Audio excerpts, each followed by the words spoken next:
Well, in the interest of everybody having to get up and go to work and go to school in the morning, we are going to go ahead and get started with what I have been so excited about for weeks and weeks and weeks on end, and it's finally here. Good evening to all of you out there, and welcome to our very last virtual event and very last author event of 2021. My name is Lori Barber, and I am the Education Director here at Anderson's Bookshop. We are, for those of you who are out of state, in Naperville and Downers Grove, Illinois, in the Chicagoland suburbs. And by the magic of the internet, we are joined today by two absolutely incredible authors. I'm so grateful and happy that you have taken time out of your busy day and busy evening to join us this evening. As an independent bookstore, we know you have a lot of choices where you can go to get your book fix. And we're really, really grateful that you have chosen us to do so. We are excited to continue to bring you absolutely amazing authors virtually and hopefully in person eventually in 2022. So go ahead and keep an eye out on our event calendar for more and more author events coming to you in 2022. You can go to andersonsbookshop.com for those events, to shop for the holidays, or to just grow your ever getting bigger collection of titles by your favorite authors. And speaking of favorite authors, I am so pleased to introduce tonight's author, the incomparable Sharon Draper. She is here tonight in conversation with the also incredible Alicia D. Williams. Ms. Williams is the author of Genesis Begins Again, which received the Newbery and Kirkus Prize honors, as well as a William C. Morris Prize finalist, and won the Coretta Scott King John Steptoe Award for New Talent.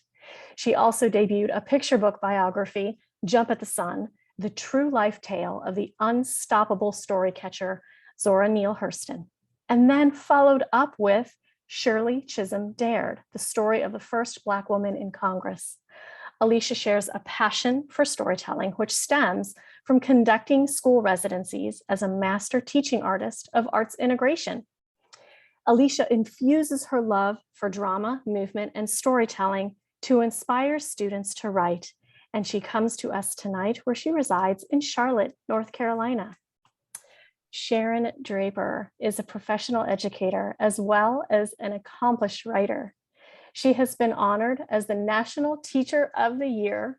She is a 5-time winner of the Coretta Scott King Literary Award. She received the Charlotte Huck Award for Stella by Starlight and is a New York Times best-selling author, with Out of My Mind staying on the New York Times best-selling author list for more than 3 years. In 2015, she was honored by the American Library Association as the recipient of the Margaret A. Edwards Award for Lifetime Literary Achievement. Also that year, she was honored with the Anne V. Zara Award by the Tulsa Library Trust. And in 2016, she was awarded the Upstander Award by Antioch College. She's been honored at the White House 6 times and was chosen as one of only 4 authors in the country to speak at the National Book Festival Gala in Washington, D.C., and to represent the United States in Moscow at their book festival. Her book, Copper Sun, was named one of the 100 best books of all time by Time magazine. And I could go on and on and on, but I won't. I'm here to welcome tonight, Alicia D. Williams and Sharon Draper. Welcome. Thank you. I see all my friends out there and friends of Sharon Draper as well. And I know you're on mute, but can you just give a round of applause for all of that magnificence? What? Yes. Thank you. What? Oh my goodness. And if you are excited to be here, just know that I am so excited to be here too, because I have to give you a little bit about how I met. Yes, I didn't even meet her. I've never even met Miss Draper in person, never.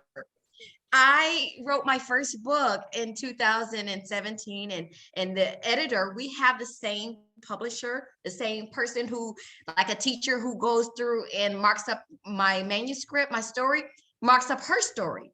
And she said, okay, Genesis is coming out. Who would you like to write a blurb? And that blurb is someone who reads it and says all this wonderful things. And I gave a long list. right? Because I didn't know anyone. And it comes back with a blurb from Miss Sharon Draper. She said, my editor said, well, we have Miss Sharon Draper's. We don't need anyone else's. We just need that one. We've got the approval of Sharon Draper.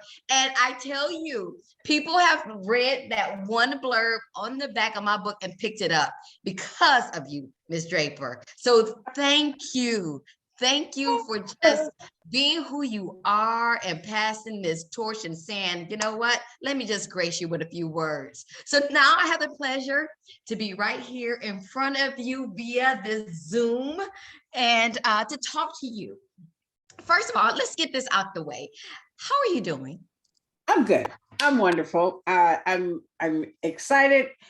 This has been such a thrilling, scary, rock and roll, up and down kind of time. You know, this past year has been crazy. And then to have this book come out right at the end of this crazy year is monumental, and it's a little overwhelming. Well, you have 34 readers right here who are going through the pandemic. So you all are rock stars right now. Yes. If you are going through the pandemic and you're still reading and you're still going to school and you're still learning, even though you're tired like us, you all amazing rock stars, because even Sharon Draper is tired. Yes. And we know that we're here to celebrate the first book. I mean, the second book, but the first book is out of my mind. If you can get that, because if you got the cover here, raise it, throw it up, throw it up, throw it up. If you have that one, and if you are here to say, hey, I got this one too, throw it up. Let me see it. Let me see it. Let me see it. I see it. Thank you. So we're going to talk about these. I want to now. My editor and her editor says, listen, she doesn't rush us. And she says, I want you to be in the best state of mind to write the best book possible. So, Ms. Draper, because I know readers, teachers, and even our students here, you know, they don't also get to be in the best state of mind to do their schoolwork, but you have to be in the best state of mind so we can get you back to the White House, get you back in all these, you know, wonderful rooms. What does that look like for you to get yourself to take care of yourself, you know, and to be in the best? Well, I like writing, and I've got this little office set up here, and usually it's daytime and I've got sunshine coming in the windows, but I like what I do. It makes me happy. It relaxes me. Let me explain it this way. We all have gifts, okay? I can't cook. They do not ask me to fix Thanksgiving dinner, okay? I can't cook. I cannot swim. If I fell in somebody's swimming pool, I would die, or you would have to jump in and get me, you know? I can't cook, I can't swim, I can't sing, I can dance a little bit, but there's a lot of things I can't do, but I can write. So what I tell young people is find a thing that is easy for you. If drawing is easy for you, then draw. If writing is easy for you, then write. If cooking or singing or dancing or whatever it is that is easy for you and makes you happy, then that's what you do. So I found writing because writing made me happy and writing was easy for me. You have to remember that when people they come on the Zoom and they say, oh, I'm this wonderful writer, and there's a lot of things I can't do, okay? And I'm just grateful for the things that I can do. So writing is fun for me. If you guys like to write, oh my goodness, just then do that. Write your ideas, describe stuff, use the 5 senses in your description. Describe, funky underarms, okay? Describe the smell of food in the kitchen. Describe what it looks like when it's raining or snowing or thundering. Describe. That's what good writing is, just good description. Awesome. I used to work in a school system, and I will walk when the kids come to school and they have to sit in the hall before classrooms opened up. They sit on the floor, and they were encouraged to read. And I remember I would walk down, and I was a fourth grade assistant at that time. And third grade, fourth graders are reading your first book. And this is before I even knew who you were. I just saw this cover in the hands, and it wasn't designated reading. This was a choice, a free choice read. If you have, this is a free choice read for you. Let me see. If any of these, you just, yes, if this was a free choice, it wasn't something that the teacher said, hey, this is what you have to read. And I said, oh my gosh, I keep seeing this cover everywhere. I have to read this book. I have to understand why our children, our students are selecting this book to read first thing in the morning on their free time. So I read it, and we meet Melody Brooks. Melody Brooks has cerebral palsy.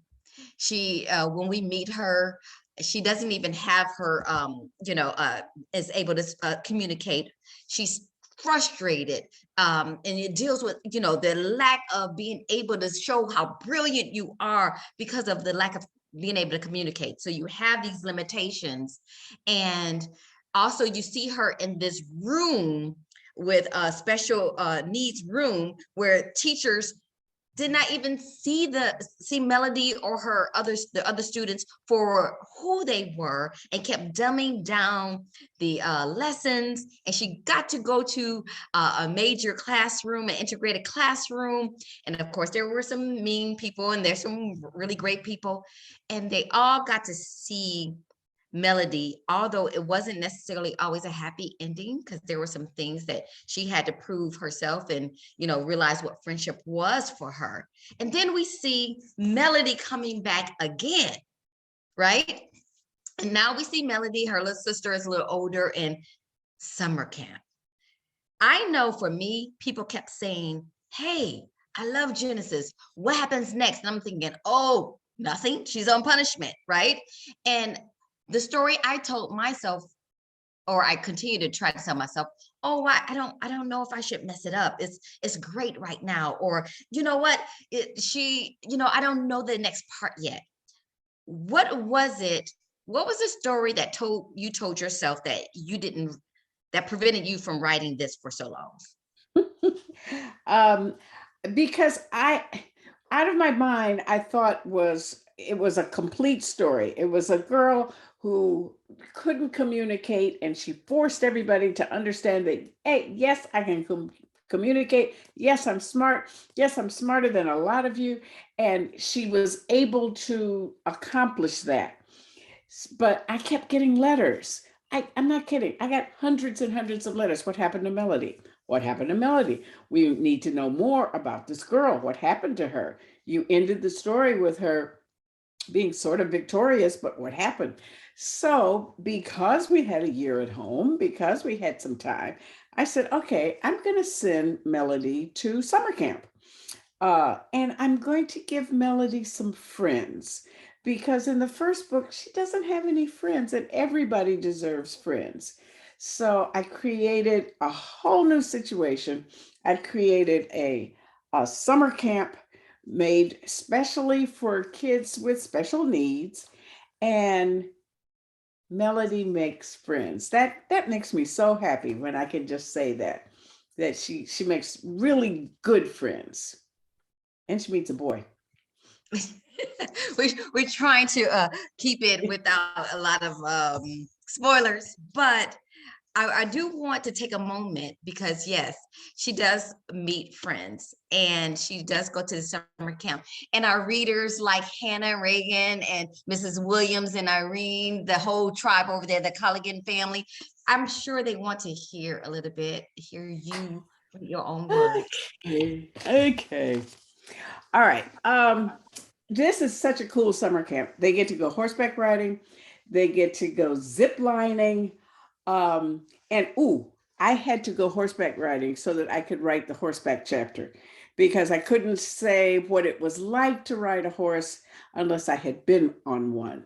So I had to ride a horse. And do you know that horses stop and poop and pee whenever they feel like it? So I had to put that in the book. I had to describe that. And she goes on a zip line. Now, can you see me on a zip line? I did it. I screamed. I think, That was the lining. yeah, that was when you heard that real loud noise coming all the way to where you lived, that was me screaming. But anyway, I'm going to read the section where they hook her on the zip line. She's, double, triple hooked in, and she rides with somebody else. So it's not like she's by herself. And she says, so they put on a helmet. She says, but wait, if I'm not going to fall, why do I have to wear a helmet? You're all set, Melody, she said. Then Trinity got in behind me, circled around her arms around me, the 99 buckles, and let's be honest here, my trembling heart. Okay, it's fly time, girl, Trinity said. And don't close your eyes. You're going to want to see this. It'll be over in like 20 seconds and you don't want to miss anything. And then just like that, before I even had time to freak, because I was sure I was going to die in the next 30 seconds, I was flying. Trees hurtled past, their leaves a blur. I swear the very air whooshed right through me. I was an eagle, a hummingbird, a creature of feathers and air. I got it now, why birds soar and swoop and float on the air. This was pure joy. I had never moved so fast. So that made me happy. So yes. you have heard it, that what made Miss Draper write the second book is you all. So are you saying if we get enough letters from people that there's a third one in you for Melody Brooks? Well, I said I would never write a sequel, but I'm not saying never. Never say never. I'm not going to say never. And who knows? Kids have been sending me titles for the third book already, out of But I my, have to ask, so, I mean, over the years, you've gotten so many letters. I get it. And you've gotten, was it one particular letter that said, or was it's time? Can you walk me through that moment that you said, okay, let's do this? It was just time. It was just time. I had been receiving letters. I mean, the book's been out for almost 10 years. And I had the time, I had the space, and I had the time to think about what I wanted her to do. Even though it was 10 years between the writing of the book, it's only 1 year after the story. So she's 10 in one book and she's in 11 in the next book. So she's just a little bit older. And she needs some independence. Sometimes it's real important to gain some independence from parents and rules and regulations. And she wants to be her own person for a change. I have a question about that or comment, but I'm gonna hold off. Oh, don't forget, if you have any pressing questions that you would love to ask Ms. Draper, put them in the, do we have a Q&A or a chat there? Go ahead. We do have a chat, and I would be happy to gather them for you. And when it's time for Q&A, we can shout them out and have a great conversation. Okay, thank you. So I know for writers, if there are any writers here, and even for myself, it is so scary and daunting to write out of your lived experience. And so many, even I hear people say, I'm just afraid of getting it wrong. I'm afraid to insult someone. I'm afraid, that the whole fear. You are writing outside of a lived experience, and you did it twice. And it's and people are thanking you for, one, exposing them to such a amazing character. And there's people saying, thank you, this is my story. I want to know, did you have any reservations when you started this journey of writing a girl with because it's her point of view. It's not what we think we see and assume about someone. So it's right, we getting her thoughts and her fears and her joys and what makes her laugh and her, being inside of Melody's head. Did you have fears going there? And tell me, living in that in her space and feeling as she did. Tell us about that. No, I didn't have any fears. She came to me over time, and I did tons and tons and tons and tons and tons and tons of research.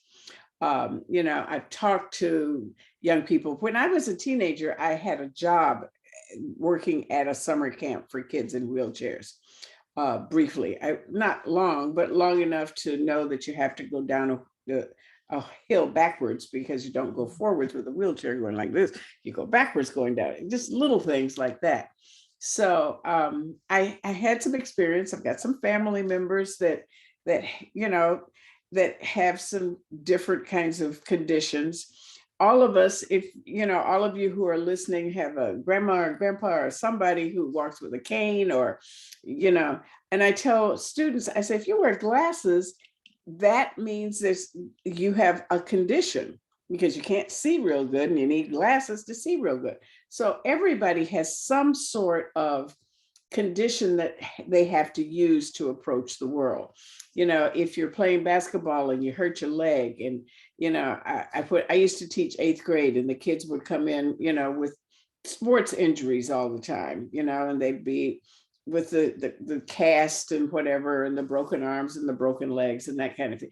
That's the same kind of thing, except Melody had it permanently all the time. It wasn't a temporary situation. It was all the time.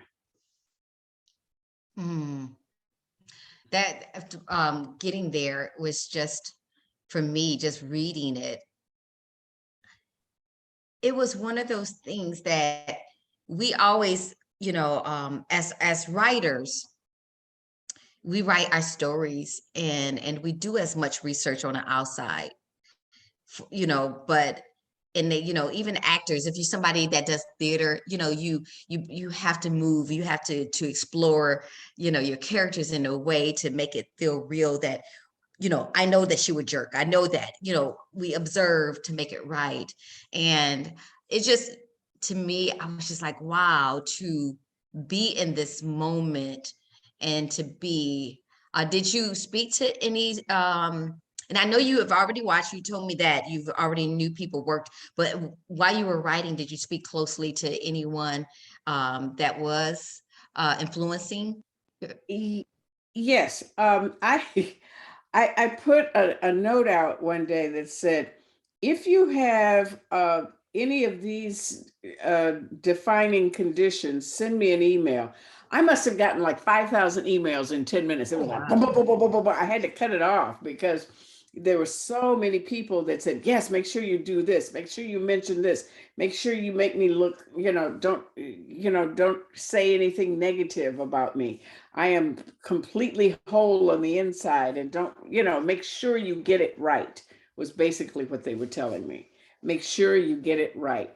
Yeah. Don't assume anything about anybody's condition. Make sure you get it right. So I talked to someone who has all of the conditions that Melody's friends have, so that I made sure I did it right. I talked to real people that had the real conditions to make sure I did it.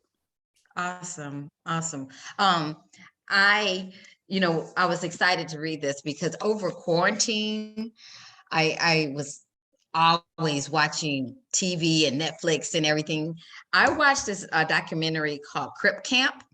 I saw that. You saw, I saw that. I Yeah. watched the Crip Camp for, I just want to let anybody know, Crip Camp is the historical documentation of how it was about a camp that they sent people with any kind of physical disabilities to, right? And it journeys them on getting there to the camp, as well as beyond, to even making they got to give voice to themselves, like Melody in Out of My Mind and Out of My Heart. We got to know what she wanted. She wanted independence. She wanted to be alone sometimes. And we got to hear that in Crip Camp. But we also got to say, we want bathrooms. We want to have this. These are the needs that we want. So we got to see a historical fight of making sure that they had some you know, elevators. We had some way that they can get around. So and then it broke my heart too, because it was just like, we come with our own, we don't know, right? We don't know. And that's like your characters. Oh, I didn't know Melody was so smart. I didn't know she could think, just because she, you know, we assumed, oh, because she can't speak. So you're about to say something about Crip Camp. Go ahead. I'm glad I didn't see Crip Camp until after I finished the book, because that Oh, way I didn't want to be influenced by it. But when I saw it, I said, "Oh, I did good." So I was satisfied with it. But I did not watch the movie until after I had finished the book. But the fact that there are laws now that people, the Accommodation for Disabilities Act is happened in Washington after many, many years because of the young people that went to Crip Camp. And mhm. they made the government change the rules and say, yes, you've got to put stairs in. Yes, you've got to put elevators in. No, I can't go up your steps. And, and so they really, really made a difference in the world, those young people that started off at Crib Camp. But I'm glad I didn't see it ahead of time, because I didn't want to influence I see what I was Emma writing. is shaking her head. I don't Yeah. know if Emma saw, but she's shaking her head. And it just makes me think, being in the school system, and it was an independent school, and they kept growing. They kept having, it looks like a mini college campus, the school I was working at. And I remember a student saying one day, this isn't very friendly. There were a lot of stairs without any ramps. And I think when they designed it, and they still design it, they forget that, oh, we're not very inclusive. Yeah. And because our students are by application, perhaps, but they are still not thinking about being inclusive. And I'm wondering if students are reading this and looking about their surroundings and seeing how the changes. I do believe that books changes and influences us in some kind of way as a Mhm. reader. And I always wonder if people are reading Melody's story and looking at the world beyond their own self and looking at it through, even Melody's eyes as they're reading it. I hope so. I hope Uh, so.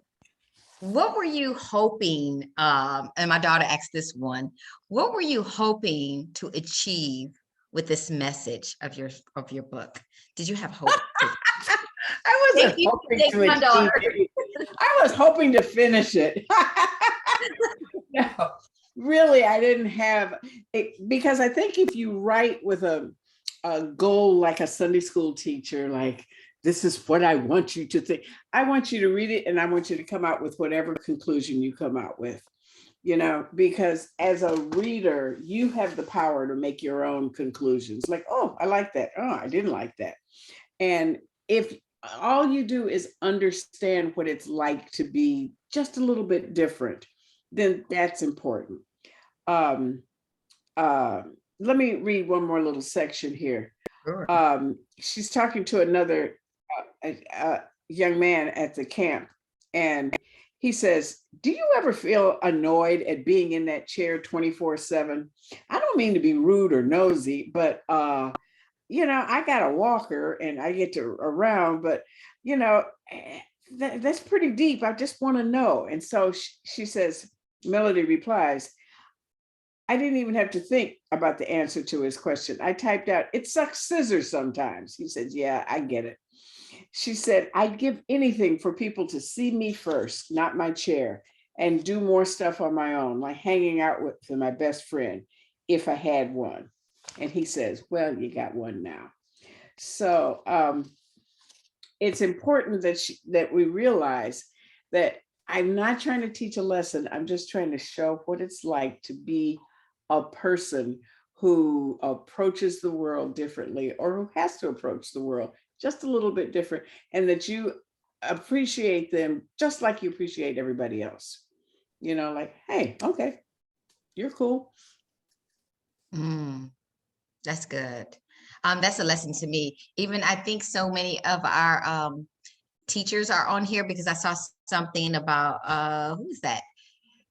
Tony has been reading it aloud to his students, and to wonder, I would love, Tony to share it later, like some of the comments. But when you wrote this, and I know you are a teacher yourself, Miss Draper, and when you do school visits, we all come, like you said, we all come with our own experiences. We all come with our own personal insights and perspectives, and then we read a story and we may have our own attention on the story that we're telling, but a reader will have their own, takeaway. What have some of the readers shared with you on what they feel like they've gained? A lot of people say they never thought about what it felt like it just never occurred to me to think about that.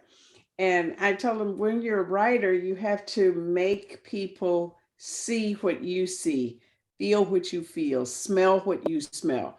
What does your mother's kitchen smell like on Thanksgiving morning? You need to be able to describe that. What does a tree feel like? How many of you ever went outside and touched a tree? Seriously, touched a tree and touched the bark of the tree. It's rough and it feels funny. Ooh, how would you describe that? If you work on the five senses, it will help your reader understand what you're doing. And it helps your reader to understand that what's in the character's head as well. Because, I'm describing the smell of the kitchen, but I'm also describing her reaction to the smell of her mother's cooking. And she can't even tell her mother, gee, I love the way you make that gumbo, Mom, that kind of thing. I know that as a teacher, that you used to mark up pages, and you used to, and some of our readers right here remember just turning in and working like, oh, I got to do it again. And you already knew, probably people tell you, oh, Miss Draper, it's easy for you because you wrote so many books and you know what you're doing and you already know Melody and her story. Like, how long and how many revisions did you have to work with on this? Was it hard for you? Oh, you know the answer to this. It went through, I don't know, maybe 80, 90 revisions. 80, 90 revisions. Yeah, that's from, like actually for the months that I was working on it, it was like every day would be changes, but major revisions, maybe only 80 or 90. Yeah. So nothing is, and even when the book is finished and your editor says, okay, we're sending it to the printer so it can become a book. Even then, there were back and forth saying, oh, I found something on page 145. We left something out, and boom, we have to add additions in there. So you know how that goes. There's I do know. Always corrections, and always, because the idea is to present something to you guys that's as perfect as possible. So it takes a whole lot of changes. And all of my teachers who are listening, when you make them do it again, you're doing a good thing, even if they fuss at you. Were there any challenges though during this revision? What do you think would have been like the thing, like, oh, wow, what was I thinking? No, and what was really. The thing that said, yes, this is exactly what I was thinking. I'm so glad I did this again. Was there anything? Not anything really major. It was a gradual kind of thing. We kept adding things and subtracting things, adding a section.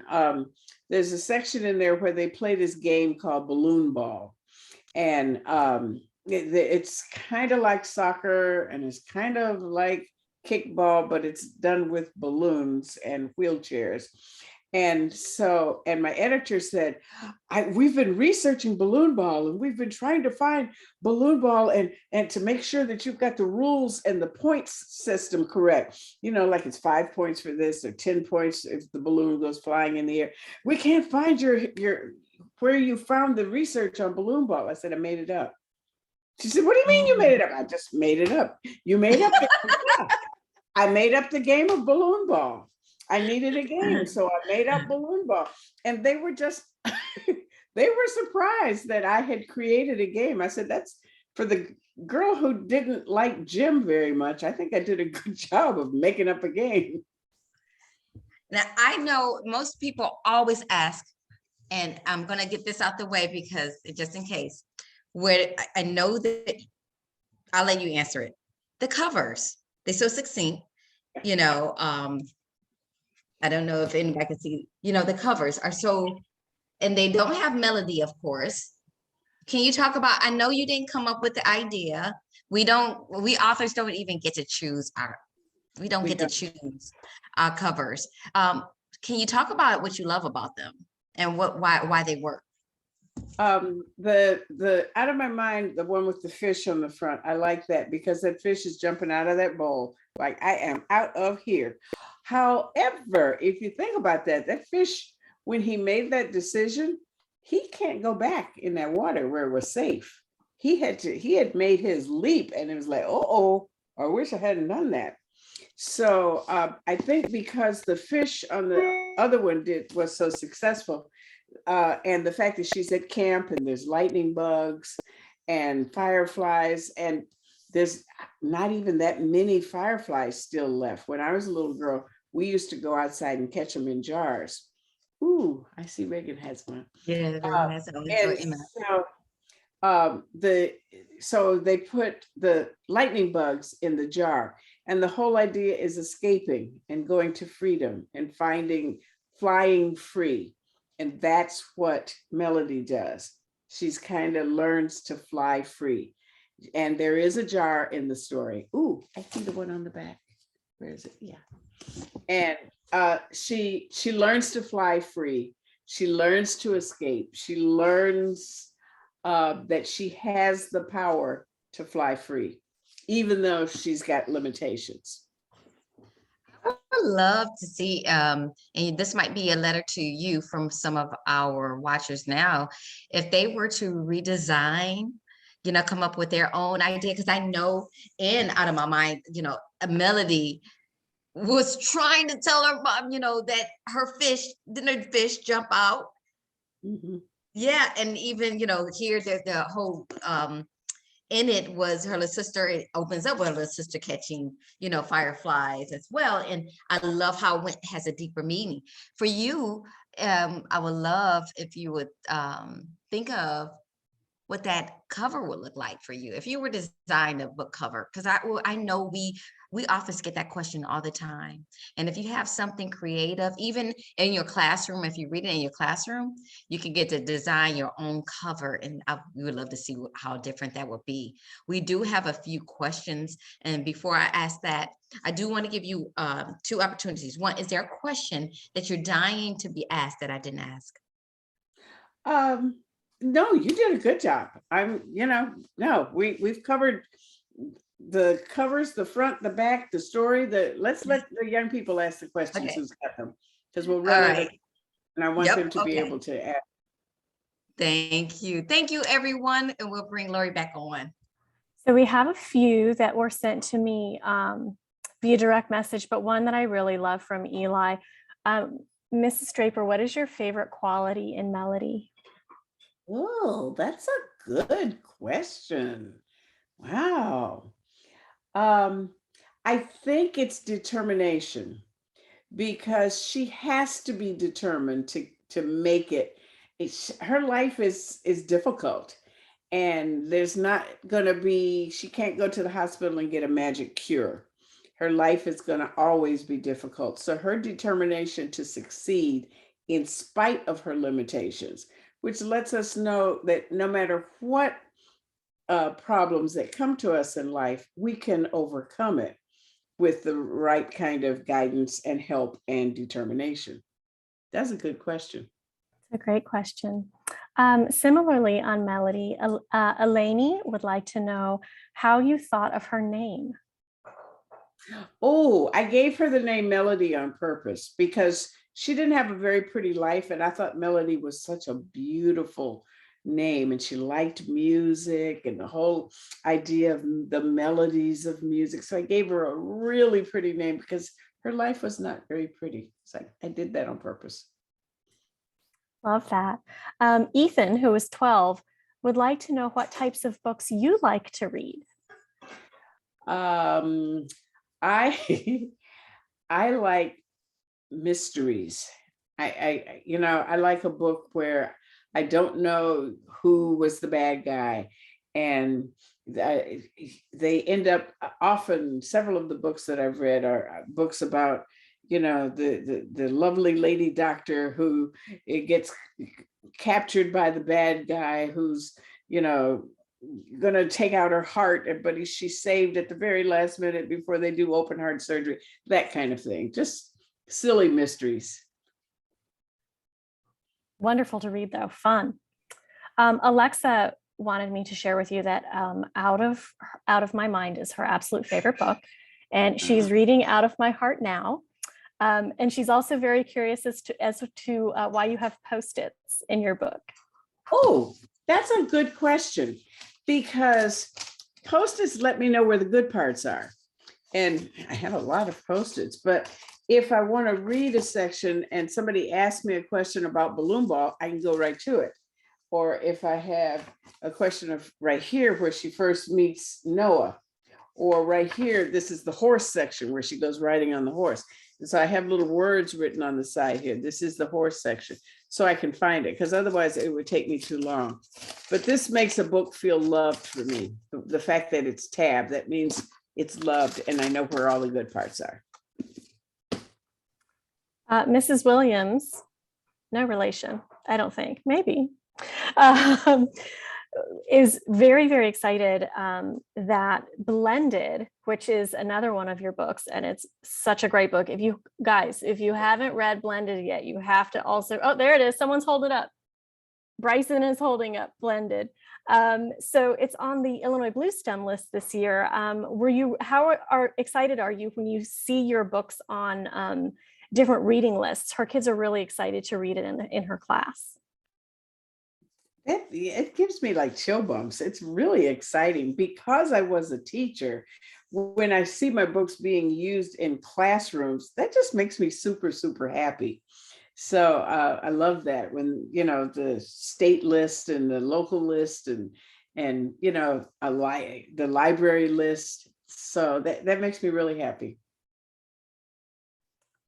We're getting a lot of questions from various people. I'm just going to shout out a few names. Valeria and oh, I'm going to go way too far back here. Oh, Ragan wanted you to know that we have a friend that can't walk and talk, but she is incredibly smart and she talks with her eyes, which I just thought was magical. And several people would like to know where you got the inspiration for characters in your story, whether it be Melody or someone else. Are they inspired by people in your life? Do you have examples of where you got it, or are you making it up? I make them up. You know, like if you look at a painting, you know, if you go and just look at somebody who's done a painting, says, why did you paint that part red? I don't know, I felt like it. You know, I was the creator. I decided to make his shirt red, you know, like my shirt. There's no deep story behind it. It's just like, that's what I felt like doing at the time. And it seemed to fit. Now, remember, there's a lot of revision and there's a lot of changing and there's a lot of fixing that has to be done.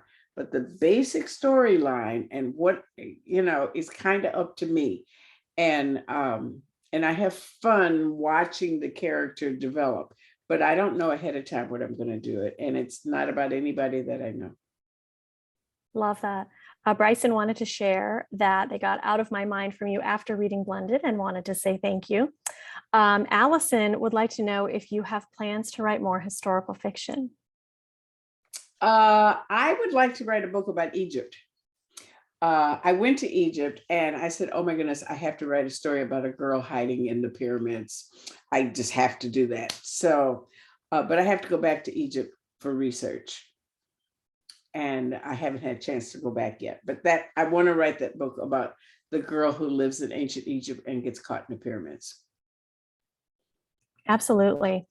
So Tony jumped back on. He had to log off for a moment, but he did say that he was willing to share reactions that students have had to Out of My Mind. Would you like to hear some of those? Sure. Ms.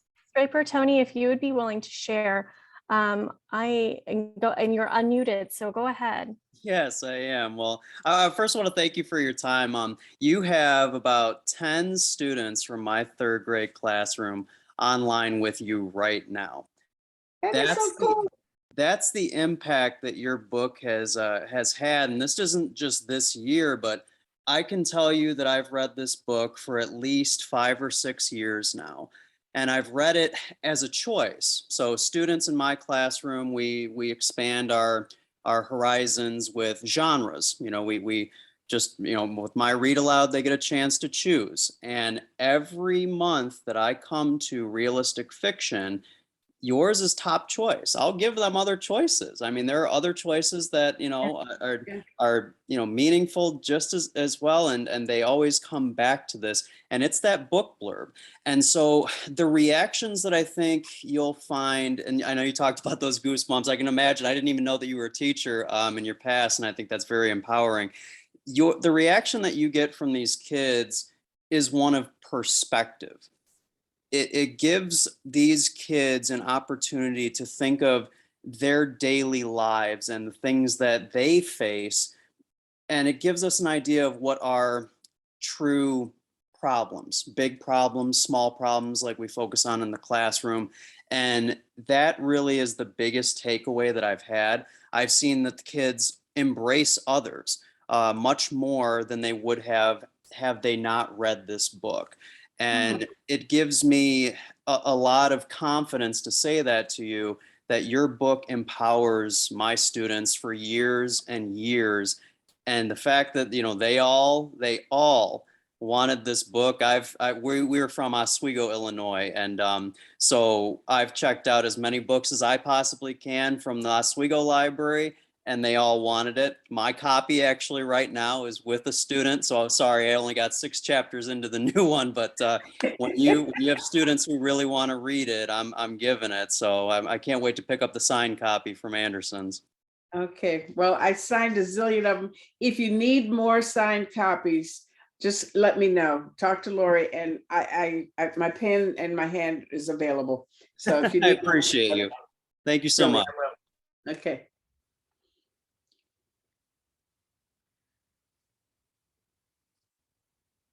I'm muted. That was Yeah. so wonderful to share. Thank you, Tony. And welcome to all the kids from Tony's class in Oswego. We're so happy that you're here with us tonight. It's wonderful. Back when we used to have author visits in person, the best thing was to, when I taught, and when teachers now like to be able to bring a group to an author visit, and we're able to do this online as well. And it's just absolutely lovely. Shannon would like to know, have you ever met someone with cerebral palsy? Yes. Many. I told you I worked at a camp for kids with disabilities. I met a young lady in a wheelchair with cerebral palsy at a school when I was doing school visits a few years back. And she raised her hand slowly, and she spoke slowly, and she said, "I think this book ought to be a movie." I said, "Okay, that's fine with me." She said, "And I think they need to choose me to play the part of Melody." She saw herself as Melody, and she said, "It's the first time I get to be a movie star, so I think they ought to pick me." That was several years ago, and I lost track of her. But the fact that she saw herself and that she could visualize it as a movie in her head was a huge compliment. I think we all have to start shouting it out loud everywhere we go that we want Melody stories to be in movies. That would be, we've got some excited nodding. Yes, absolutely. I don't know. I have no control over that. Kids always say, "Why don't you make a movie?" Okay, I don't live in Hollywood. I don't know anybody in California. These things take time, and they might have moved quickly before everything shut down. So things are just starting back up again. I don't know. I'm not gonna lose sleep over it. We'll keep our fingers and all of our body parts crossed to make that happen. So we are at the point where we are winding ourselves down and looking like it might be getting on time for some of our smaller audience members to head on to get ready for bed. So I wanted to, I'm going to please, and Miss Williams, if you would like to do any kind of like wrap up or any other additional questions, please jump in at any time. But I just wanted to thank you both and to all of our audience members for joining us here at our final author visit of the year. Sharon Draper, we've had people from Canada, California, New York, I believe Alabama, all over the place, wanting to join in with us tonight. So thank you both for joining us this evening. Arizona, hey, I see Arizona. It was truly delightful, and it's been my pleasure. And thank you, Alicia, for asking such good, hard questions. I didn't know the audience was so young. So I was like, oh, we have a young one. Thanks to the whole third grade team out here and everyone that joined in. Oh, we appreciate you staying up late for us to celebrate this new wonderful book. I'm glad you're reading it. And you know what? I am so excited that you're having some wonderful questions and being kinder people and loving on each other. Thank you for writing such a wonderful book. All right, everyone. Go ahead, Mrs. Draper. I'm sorry. No, nothing. I'm just thanking everybody. I'm just glad everybody came. I'm glad everybody showed up. I love bookstores. So, that's our key. That's our connection to the rest of the world, our books. So find a good book and read it. And then go and write one. Nothing's stopping you. I'm just really quick because Tony is asking how he can get his questions to you. Tony, I just sent you a message with my email, and I would be happy to forward any questions that you have to Mrs. Draper. Shoot me a million of them. I'll consolidate them, put them all together, and get them to her. And I'll get back to you. Absolutely, you bet. So we will get in communication, and we'll get you some stuff too as well from Anderson's as well, Tony. So make sure you get in contact with me. Now for everyone, young and older, favorite part of any author event, please go ahead and unmute your mics. Give Mrs. Draper and Miss Williams a huge shout out and say good night. Thank you. Bye. Thank you. Thank Thank you. Bye. See you in the morning, guys. Okay.